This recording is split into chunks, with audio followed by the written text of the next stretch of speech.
Good evening everyone and welcome back again for the next video. As we have discussed already the internal factors related to the business environment, here we are going to study about the external environment. Now what are the external environment that affects the business from externally? ठीक है, जो business को externally बाहर से impact करता है. ठीक है, और मुझे लग रहा है कि मैं बहुत सही समय पे ये वीडियो बना रहा हूँ. The best example I can give you that the war going on between the Russia and Ukraine. आपने देखा होगा कि यूक्रेन और रशिया के बीच में जो मतभेद चल रहे हैं, जो वॉर्स चल रहे हैं, उसके वजह से इतने सारे इम्पैक्ट पड़े हैं all over the countries on the share market and as well as on the business, ठीक है, which is known as the external factors. And there are also some points which are imposed on certain countries that इनको ये allow नहीं किया जाएगा, अब ये हमारे साथ बात नहीं कर सकते या ये इनका डील नहीं हो सकता. ठीक है, तो ये वो फैक्टर्स होते हैं रियलिटी में जो बिज़नेस को एक्सटर्नली बाहर से बहुत ज़्यादा इम्पैक्ट करता है. ठीक है, in which the first point comes the natural environment. In this point the factors which influence the business are geographical and ecological factors such as natural resource endowments, weathers and climatic condition, topographical factors and location aspect in the global context. जैसे कि हम example लेते हैं Dubai, Abu Dhabi. ठीक है, ऐसा country, एक ऐसा प्लेस जो पूरा का पूरा रेगिस्तान है, पूरा का पूरा desert area, but today it rules the other countries. Rules in the sense what, मतलब वो सारे देश का, मतलब ये नहीं कह सकते कि भाई राजा बन गया, बट आज के टाइम पे उनके पास जो नेचुरल रिसोर्स है ऑयल्स का, ऑयल रिज़र्व्स के, ठीक है, जिसके वजह से वो आज इतने ज़्यादा अपने इकोनॉमिक कंडीशन को स्ट्रॉन्ग बना के रखा है, अपने कंट्री को पावरफुल बना दिया. ठीक है, it is only just because of natural environment. तो हर देश का एक जोग्राफिकल कंडीशन होता है जो या तो उसकी स्ट्रेंथ है या तो उसकी वीकनेस है. अगर स्ट्रेंथ है then it can develop your country at the top level. अगर वीकनेस है तो उसमें थोड़ा आपको सर्वाइव करना पड़ता है, उसमें आपको दूसरे कंट्रीज़ के साथ मर्जअप करना पड़ता है, कुछ चीज़ें माननी पड़ती हैं. ठीक है, तो सबसे पहला जो फैक्टर है जो बिज़नेस को काफ़ी ज़्यादा इम्पैक्ट करता है वो है नेचुरल एनवायरनमेंट. ठीक है, the natural environment comprises like climate, minerals, soils, landforms, reverse and oceans and natural resources. Manufacturing is one of the aspect of business which depends on the physical environment for the inputs of raw material, skill labour, water and fuel etcetera. ठीक है, trade and commerce between two nation is dependent on the geographic factors. ठीक है, किसी भी country में जो एक दूसरे के साथ टाइप होता है, जो एक दूसरे के साथ वो कोई भी डील करते हैं, वो क्यों होता है? Because of the geographic factors. Due to the natural factors certain areas are most suitable for the production of certain goods while other are in need of such goods. उनके पास तेल ज़्यादा है, so they can produce oil and sell to the other countries, but they don't have much water, जिसके वजह से they can take from the other countries. ठीक है, सो ऐसा नहीं है कि भैया हर देश हर चीज़ में समृद्ध है. ठीक है, हर एक के पास कोई ना कोई कमी है और उस कमी के वजह से हर एक देश एक दूसरे के ऊपर निर्भर होता है, डिपेंड होता है, and this is known as the natural environment. The second point comes is social environment. Now what is social environment? The social attitude is important for the business practices to cope up with it. ठीक है, जैसे कि if I am conducting a business or starting a new startup in the countries of the developed nations, for example USA, ठीक है, and many other countries, तो वहाँ का जो माहौल है, वहाँ की जो सोसाइटी है, according to that I have to conduct my business. That for example in certain countries there are some certain words और certain things that is totally different from our country, जो हमारे देश से टोटली डिफरेंट है. ठीक है, या आप ये कह सकते हो जिसको हम अच्छा मानते हैं वो लोग उस चीज़ को ख़राब मानते हैं. ठीक है, तो ऐसे बहुत सारी चीज़ें हैं जिसको दिमाग में रख कर हमें ये बिज़नेस करना पड़ता है. The modern business is a social system in itself and it is also part of the larger social system represented by society in general. Clearly, there should be some reciprocal relationship between business and society. To put it shortly, the business should adapt itself to the social environment accordingly. For example, McDonald's, McD, Domino's, Pizza, these are the brands which came from the other countries to our country. Okay. अब ये पहले जब अपने country में business करते थे तो इनकी जो इंग्रेडिएंट्स होती थी तो वो वेजिटेरियन तो होती नहीं थी, मोस्टली नॉन वेजिटेरियंस होते थे, क्योंकि हम जानते हैं कि वहाँ पे मोस्टली पीपल्स नॉन वेजिटेरियंस ही हैं. अब यहाँ पे आने के बाद उन्होंने एक ऑप्शन दिया वेजिटेरियन का. क्यों? बिकॉज उनको पता है ये ऐसी सोसाइटी है जहाँ पे दिन के हिसाब से लोग खाना खाते हैं कि भैया सोमवार को है तो ना ही खाओ, रविवार को है तो भरपेट खाओ, शनिवार है तो भूल के भी मत खाओ. ठीक है. सो बिजनेस का ऐसा पॉइंट होना चाहिए जो लोगों के सेंटिमेंट्स को मतलब लेकर बिजनेस कर सके, ना कि उनको हर्ट करके. ठीक है. क्योंकि everyone are attached with that society, cultures, traditions, and no one can bear that society, traditions and other things to be hurted. Okay.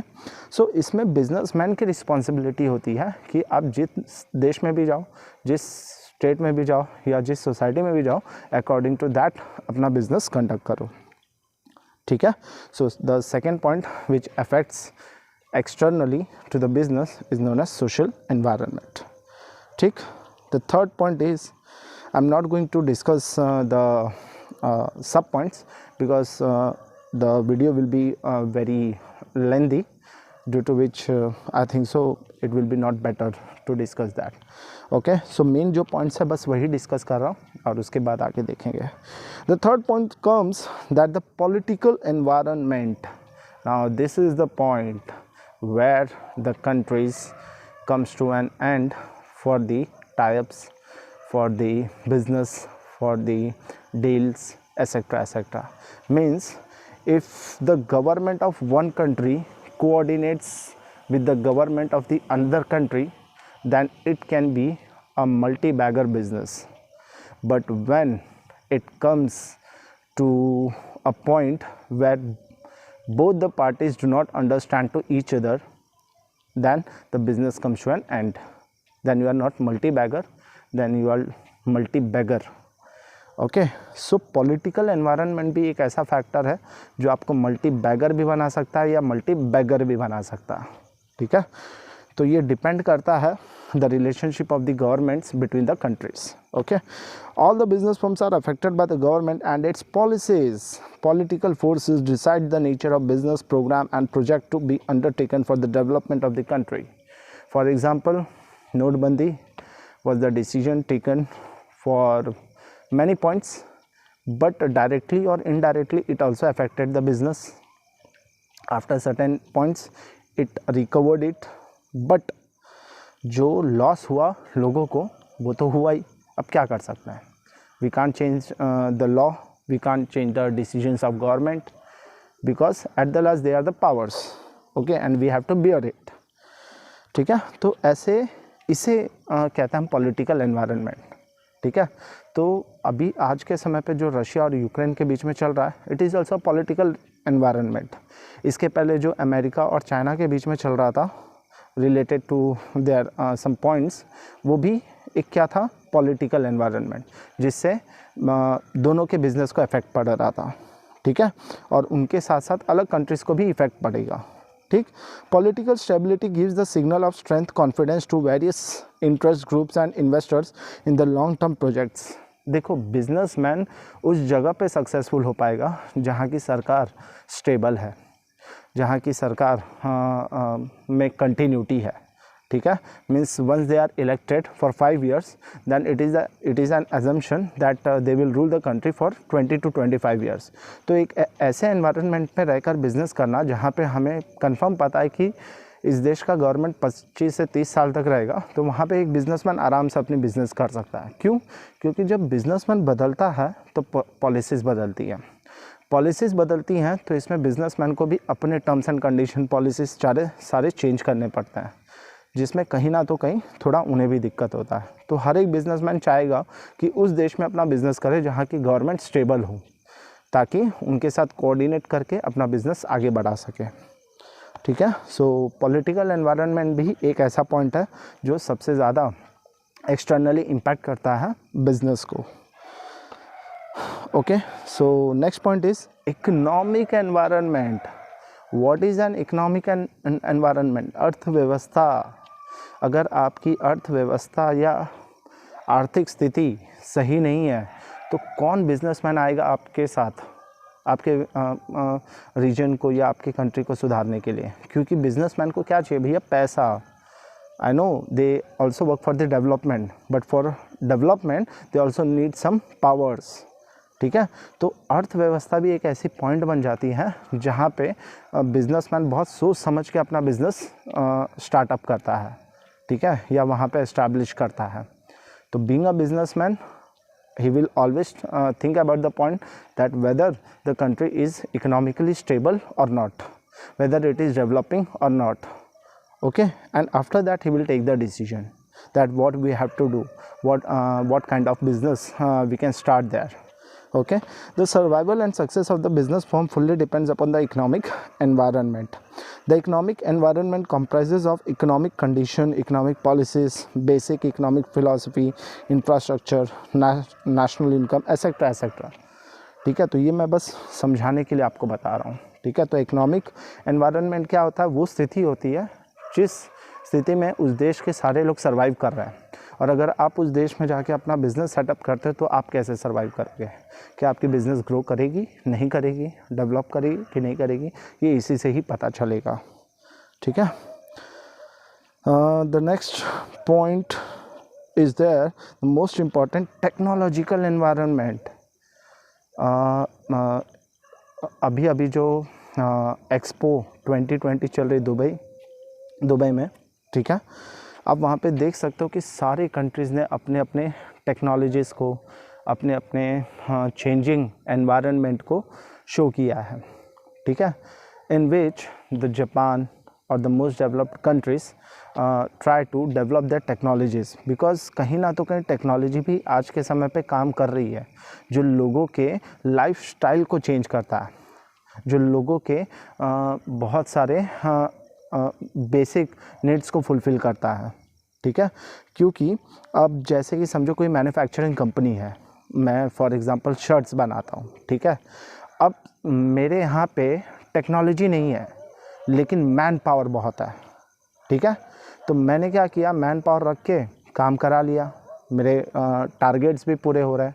ठीक है, लेकिन जितना एक्सपेंस मुझे वहाँ पे लगेगा एज़ कम्पेयर टू टेक्नोलॉजी में, तो टेक्नोलॉजी में मुझे सस्ते में काम हो सकता। ठीक है, वहाँ पे मुझे at the lower cost I can maintain all the orders. ठीक है, जिसमें मेरा प्रॉफिट भी बढ़ जाएगा और कॉस्टिंग कम हो जाएगी। तो टेक्नोलॉजिकल एनवायरनमेंट भी बहुत ज़्यादा इम्पैक्ट करता है फॉर द मैन्युफैक्चरिंग कंपनीज़। आपने देखा होगा पहले जो मैन्युफैक्चरिंग कंपनीज़ होती थी वो 100% ह्यूमन रिसोर्स पे ही चलती थी। अब ऐसा नहीं है, अब वहाँ पे 40% और you can say 50% human resource पे आ गए और बाकी के 50 to 60% they use the technological support. Okay, so technological environment भी सबसे ज़्यादा इम्पैक्ट करता है आपके बिज़नेस के ऊपर। जितना स्ट्रॉन्ग, जितना यूनिक, जितना अच्छा टेक्नोलॉजी आप यूज़ करोगे उतना अच्छा क्वालिटी, उतनी अच्छी फैसिलिटी आप लोगों तक पहुंचा सकते हो। ठीक है, so technological environment consist of method and techniques adopted for the production. The varying technological environment affecting the designing of product. For example, अगर सोचो हमारे देश में 3G 4G के जगह पे अगर आज भी वही 2G चलता या वही बाबा आदम वाला नेटवर्क चलता, तो क्या आज के टाइम पे जो लोग अदर कंट्रीज़ के जो लोग यूज़ कर पा रहे हैं सर्विस, या जो डेवलप कर पा रहे हैं उसके हेल्प से, वो हम कर पाते हैं? नहीं कर पाते हैं। तो आज हम भी 4G यूज़ कर रहे हैं, भविष्य में 5G यूज़ करेंगे, ठीक है। So this is what technological environment, ठीक है। It benefits to the society, to the people and etcetera. Okay, so this is also a point which affects externally to the business, and so the whole question comes to an end, which is known as the dimension of business environment, which was divided into two parts: internal and external. Internal can be controlled, external cannot be controlled. Okay, hope so you will like it, और कुछ कमी हो तो please बताइए। Thank you very much.